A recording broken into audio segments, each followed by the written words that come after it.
Assalamualaikum warahmatullahi wabarakatuh. Aga kareba pemirsa, beragam informasi menarik akan kami hadirkan di seputar Aini Sulsel dalam 30 menit ke depan. Edisi hari ini di antaranya: oknum guru cabuli 20 santriwati pondok pesantren di Maros ditetapkan sebagai tersangka.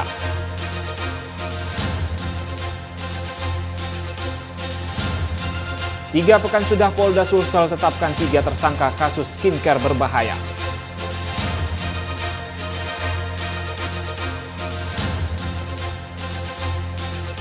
Presiden Prabowo Subianto meminta anggaran perjalanan dinas penjabat kementerian lembaga dikurangi 50%. Bersama saya Rusdi Ansor, inilah seputar Aini Sulsel selengkapnya.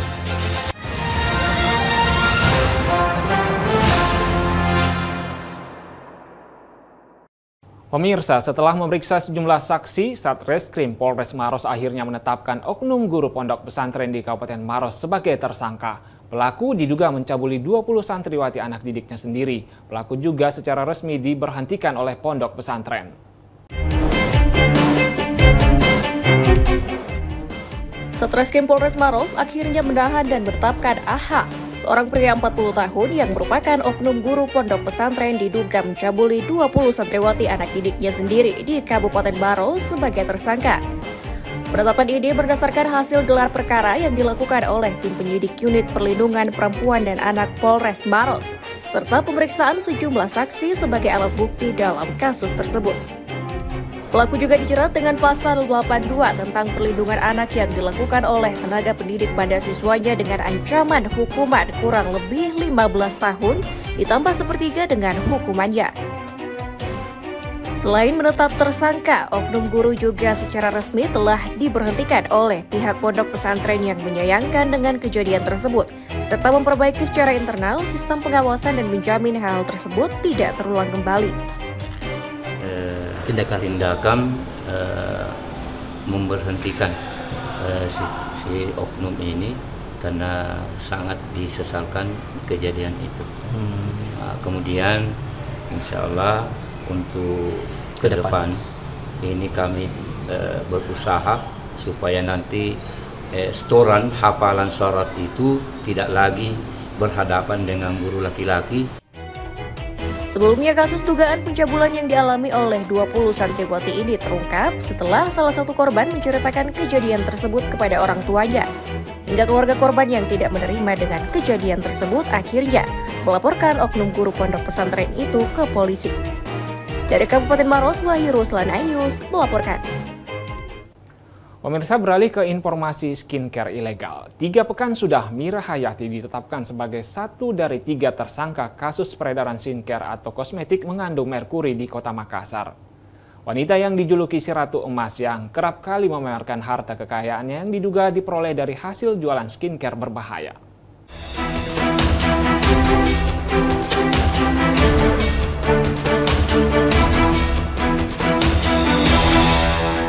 Tiga minggu sudah, sejak 13 November lalu, Kepolisian Polda Sulsel secara resmi menetapkan 3 tersangka pemilik kosmetik atau owner skincare asal Makassar sebagai tersangka. Mira Hayati MH, suami Feni Franz FF bernama Mustadir Daengsila, dan Agus Salim.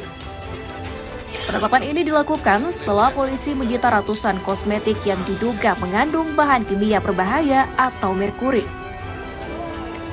Selain itu, petugas juga telah memeriksa sejumlah saksi dan meminta keterangan ahli serta melakukan gelar perkara. Salah satu yang paling heboh adalah si Ratu Emas Mira Hayati. Bahkan skincare Mira Hayati viral di media sosial setelah Dr. Oki Pratama lakukan uji lab skincare milik Ratu Emas. Mira Hayati, ya, krim malamnya. Di sini saya lihat dulu ada BPOM-nya enggak. Nah, di sini tertulisnya BPOM. Kendati menyandang status tersangka, si Ratu Emas Mira Hayati tidak ditahan. Hal ini menuai sorotan dan menimbulkan tanda tanya di masyarakat terkait keseriusan aparat penegak hukum melindungi masyarakat dari kosmetik bermerkuri. Sempat dikabarkan Mira Hayati tersangka tidak ditahan oleh Polda Sulsel karena sakit dan kondisinya yang sedang hamil. Alasan Mira Hayati tak ditahan kasus skincare Merkuri karena sakit dan hamil. Maksud lu sialan? Sama-sama di Makassar, seorang ibu hamil berinisial DY ditahan di kantor Polsek Biringkayana, Kota Makassar. Dia tengah mengandung dengan usia janin 5 bulan. Terus kenapa Mira Hayati nggak ditangkap? Oh, mungkin kalau ibu ini kan hamilnya mengandung anak orang. Mira Hayati anak apa? Anak setan? Anak jin? Sementara itu, artis kontroversial Nikita Mirzani juga dibuat kesal oleh si Ratu Emas. Bahkan sempat ingin menemui Kapolda Sulsel untuk mempertanyakan terkait kenapa Mira Hayati tidak ditahan. Saya udah sampai di Makassar nih. Nanti malam saya mau kerja, saya nyanyi dulu sebentar. Nah, nanti pagi rencananya saya mau bertamu ke Polda Makassar guna menanyakan ada apa ini dengan Polda Makassar, kok 3 tersangka kasus skincare berbahaya yang isinya merkuri dan hidrokinon tidak ditahan. Salah satunya adalah Mira Hayati dengan alasan katanya keadilan. Padahal di Makassar ini banyak sekali masalah-masalah kasus penipuan yang banyak sekali ditahan. Seorang ibu sedang hamil tapi tetap ditahan sama polisi bagian Makassar, Sulsel. Ya, nah saya mau bertanya nih karena saya agak bingung. Padahal ini kan hukuman penjaranya 12 tahun penjara dan denda 5 miliar. Kok bisa nggak ditahan sih, Pak? Skincare yang diproduksi Mira Hayati sudah jelas mengandung merkuri.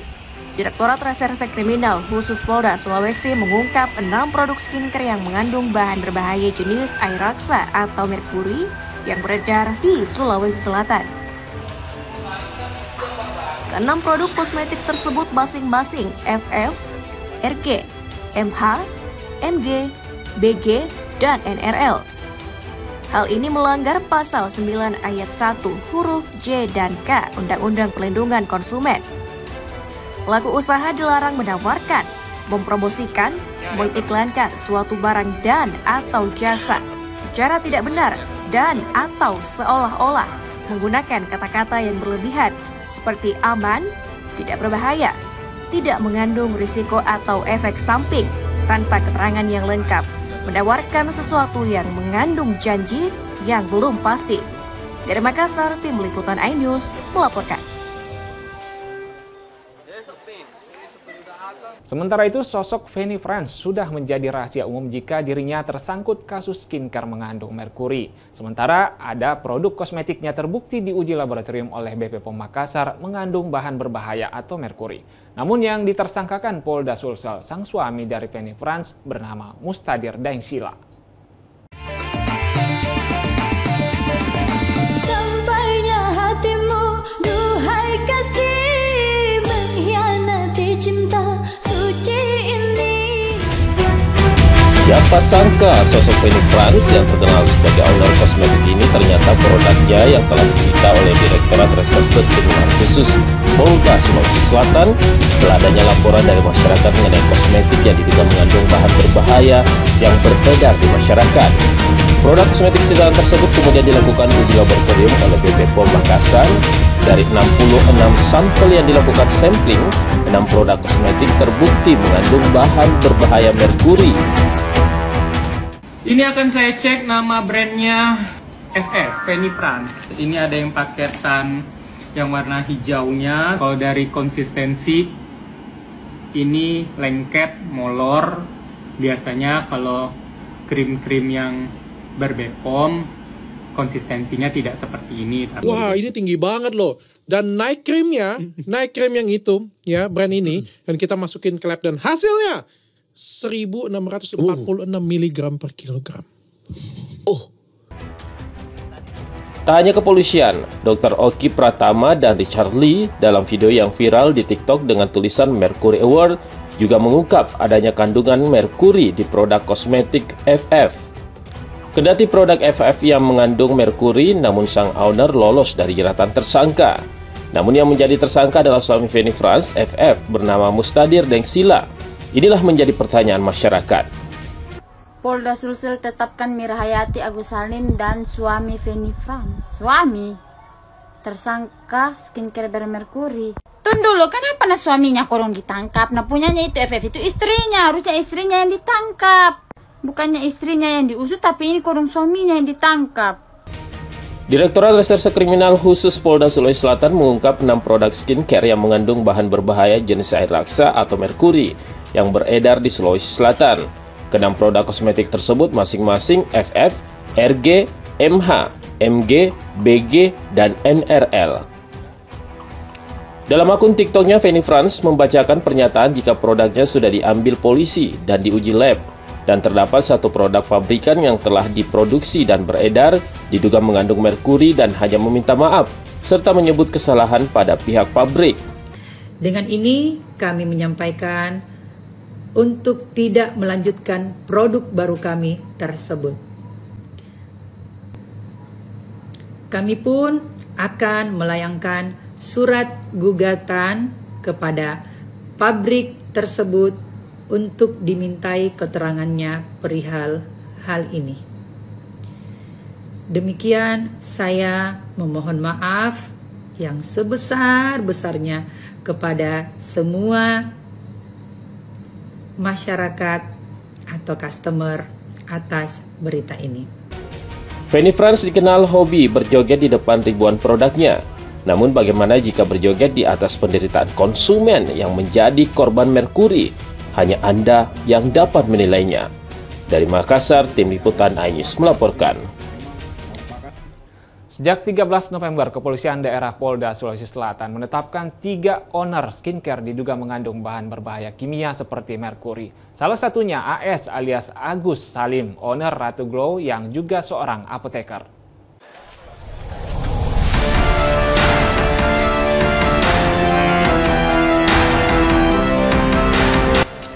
Satu dari 3 tersangka kasus skincare mengandung merkuri adalah owner Ratu Glow, Haji Agus Salim Bucar. Penetapan ini dilakukan usai pihak kepolisian melakukan pemeriksaan sejumlah saksi dan meminta keterangan ahli, kemudian melakukan gelar perkara. Salah satu produk yang disita dan diuji BP POM adalah My Body Slim Ratu Glow milik Haji Agus Salim Bucar. Kosmetik tersebut diduga mengandung bahan kimia berbahaya atau merkuri. Kendati produk Ratu Glow yang disita polisi mengandung merkuri, namun Agus Salim membantah hal tersebut dan viral di video akun TikTok. Komentar Dokter Ika yang katanya Ratu Glow bahaya itu gimana? Deh. Bahaya bagaimana deh? Ada orang kandalak muka gara-gara pakai Ratu Glow kah? Malas gak bahas deh, karena sudah mau kujelaskan bahwa bagaimana yang dia temukan itu barang palsu. Susah ngasih dijelaskan deh. Bahaya bagaimana?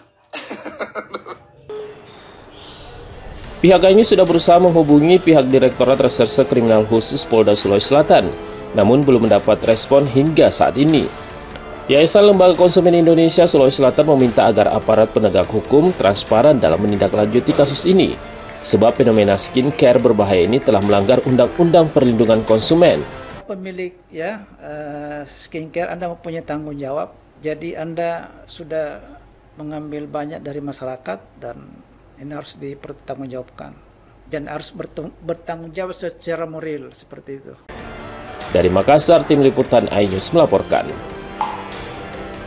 Pemirsa, Restia Apriani Musakir, dokter kecantikan merasa malu karena Sulawesi Selatan dijuluki sebagai markas kosmetik ilegal dan tidak ada orang yang bisa mengedukasi masyarakat. Bahkan bisnis kosmetik ilegal ini sudah menjadi lingkaran setan yang diduga melibatkan banyak pihak dalam 5 tahun terakhir di Sulawesi Selatan. Modusnya itu karena masyarakat di Sulawesi memang sudah jatuh cinta, sudah kebutuhannya mereka. Cara pemasarannya mereka ini seperti apa? Pemasarannya di Facebook, di live TikTok, di semua marketplace mereka percaya diri untuk jual karena mereka membohongi masyarakat kalau itu produknya aman. Makanya mereka pede, yakin untuk jualan. Ya tentunya pasti saya merasa bersalah karena tanggung jawabku sebenarnya harusnya dari dulu saya bicara. Kenapa mesti baru sekarang di saat mereka mungkin sudah 10M omsetnya sebulan baru ku speak up, baru berani karena sirik mak begitu, malu. Kayaknya saya buka cabang klinik Kak, ada di Sidrap, di Parepare, di Pinrang, karena ini 3 kota yang paling banyak, paling parah pemakainya dan pengedarnya. Banyak karena yang si supplier juga menjanjikan garansi keamanan seluruh Indonesia kalau dijual, dibeli bahannya. Si owner juga menjanjikan ke resellernya, distributornya, akhirnya mereka semua pemberani. Paling besar 10 miliar, makanya mereka bisa bersedekah 1 M sebulan. Paling sedikit berapa? Paling sedikit 1 M, bersih. Bersih, ini sangat menggiurkan ya. Iya, dan ini sudah 5 tahun. Menggiurkan, dan mereka pintar bikin bisnis-bisnis lain sebagai tirai. Misalnya dia punya 9 bisnis, yang satunya ini bisnis merkuri adalah oksigennya bisnis lainnya.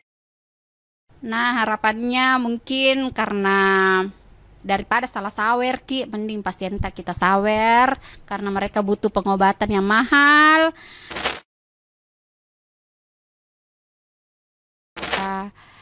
Dari diri Taji sendiri kalau mungkin berhenti karena susah memang untuk melepaskan pembeli-pembeli. Tak misalnya sudah ada nih 5.000 yang rutin beli, reseller tak juga rutin beli 500 juta per tim, pasti akan cari cara Ki lagi kembali. Oh, viral mini brandku, harus Kak bikin lagi merek baru dengan bahan yang sama merkuri. Pasti akan begitu Ji lagi lingkaran setannya si supplier, si owner untuk tetap kaya raya sampai 7 turunan. Harapanku karena sekarang sudah Pak Kapolda baru, Pak Dirnya juga baru, semoga tidak ada lagi oknum-oknum yang menjadikan owner sebagai ATM. Memang kita butuh kerjasama antara dokter, pemerintah, media, kepolisian, pihak BPOM, semuanya harus bekerja sama. Karena kalau cuma satu saja yang capek edukasi, tidak bisa dihilangkan ini bisnis ilegalnya. Makanya harus sama-sama semua kerjasama biar Makassar ini tidak tercoreng lagi namanya dikatai mafia skincare terbesar di Indonesia. Memang betul-betul Sulawesi.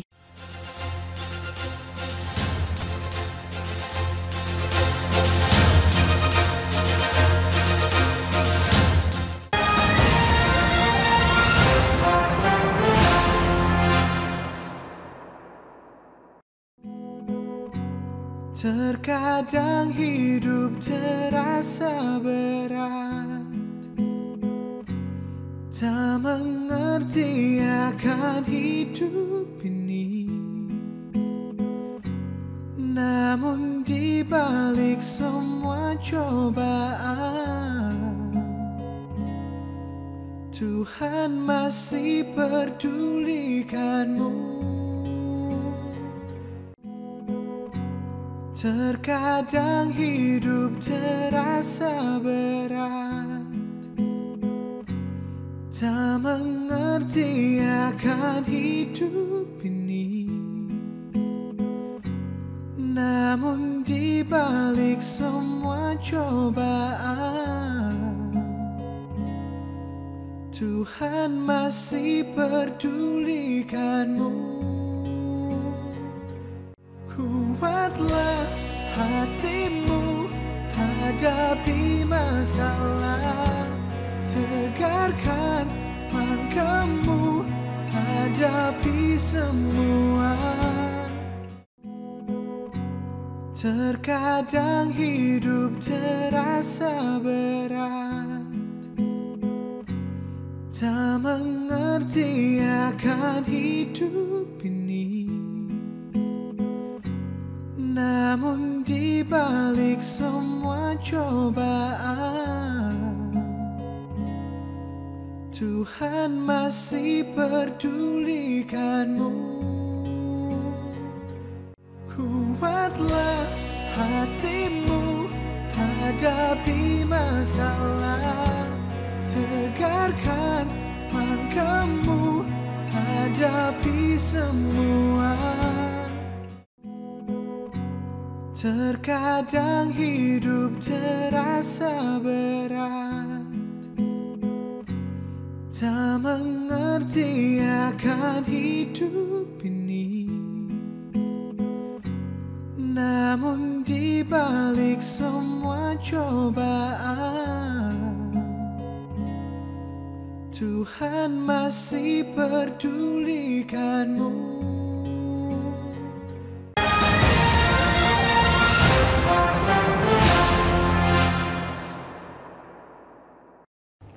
Pemirsa, Presiden Prabowo Subianto meminta anggaran perjalanan dinas pejabat kementerian lembaga dikurangi 50%. Efisiensi anggaran ini diperkirakan bisa menghemat uang negara hingga 15 triliun rupiah.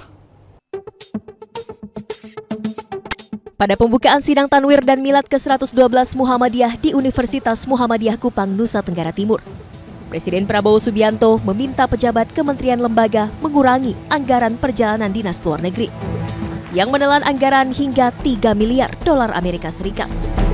Presiden meminta anggaran perjalanan dinas dikurangi 50% agar negara bisa menghemat hingga 15 triliun rupiah. Hitungan kita perjalanan luar negeri saja itu, Indonesia ini perjalanan luar negeri pejabat-pejabat 3 miliar dolar. Saya minta dikurangi 50% saja.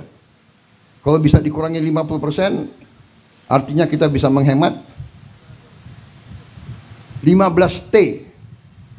15T itu berapa bendungan, berapa irigasi, berapa SD bisa kita perbaiki, berapa anak sekolah bisa kita kasih makan. Tolonglah ya, para menteri, puasa dulu. Puasanya 5 tahun. Prabowo menyampaikan efisiensi anggaran perjalanan dinas dapat dialokasikan untuk pembangunan fasilitas umum dan membantu rakyat miskin. Tim Liputan iNews melaporkan. Pemirsa, 7 pemain dicoret dari pemusatan latihan Timnas Indonesia dalam persiapan Piala AFF 2024. Tersisa 24 pemain skuad Garuda yang akan bersiap hadapi Myanmar di laga perdana.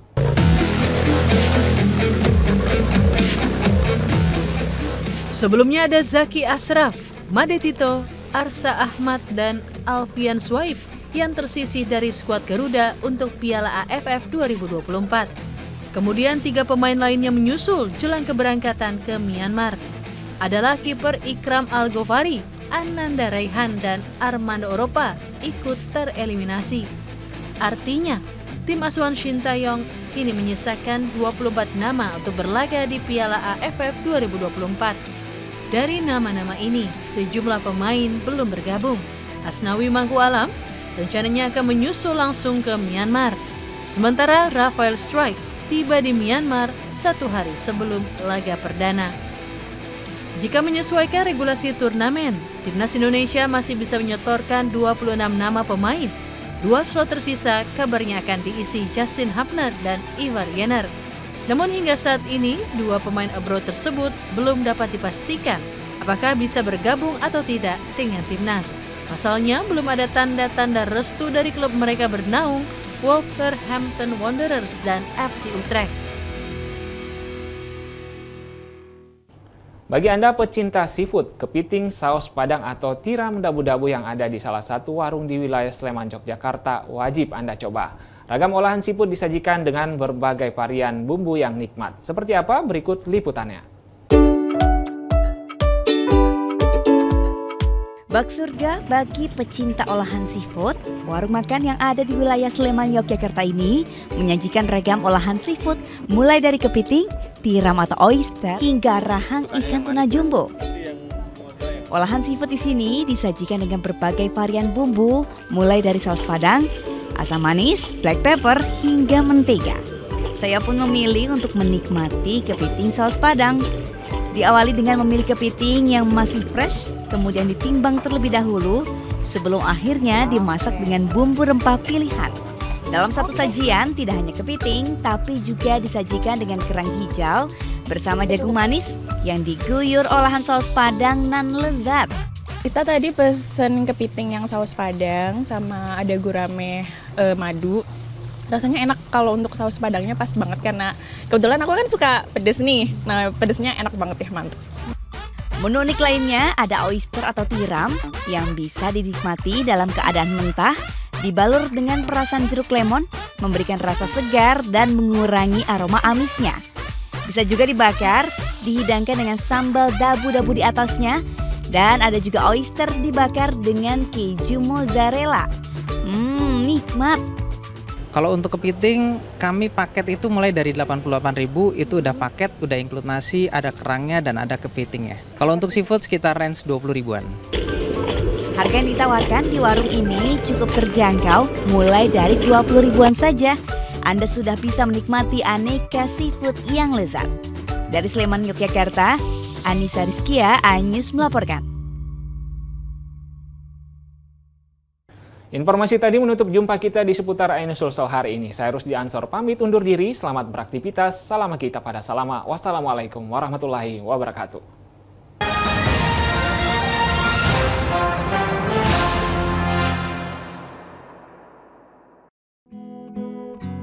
Terkadang hidup terasa berat, tak mengerti akan hidup ini. Namun di balik semua cobaan,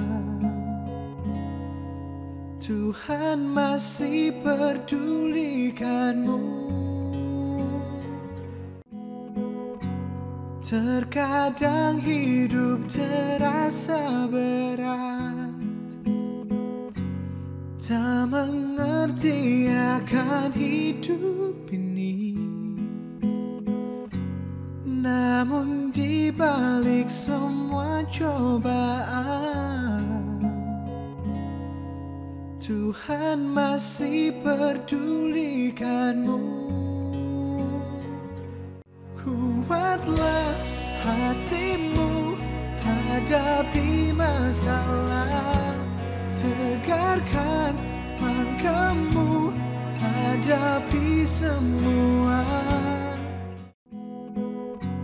Terkadang hidup terasa berat, tak mengerti akan hidup ini. Namun di balik semua cobaan, Tuhan masih pedulikanmu. Kuatlah hatimu, hadapi masalah. Tegarkan langkahmu, hadapi semua. Terkadang hidup terasa berat, tak mengerti akan hidup ini. Namun di balik semua cobaan, Tuhan masih pedulikanmu. Terkadang hidup terasa berat, tak mengerti akan hidup ini. Namun di balik semua cobaan, Tuhan masih pedulikanmu. Terkadang hidup terasa berat, tak mengerti akan hidup ini. Namun di balik semua cobaan, Tuhan masih pedulikanmu. Kuatlah hatimu, hadapi masalah. Tegarkan langkahmu, kamu hadapi semua. Terkadang hidup terasa berat, tak mengerti akan hidup ini. Namun di balik semua cobaan, Tuhan masih pedulikanmu. Terkadang hidup terasa berat, tak mengerti akan hidup ini. Namun di balik semua cobaan, Tuhan masih pedulikanmu.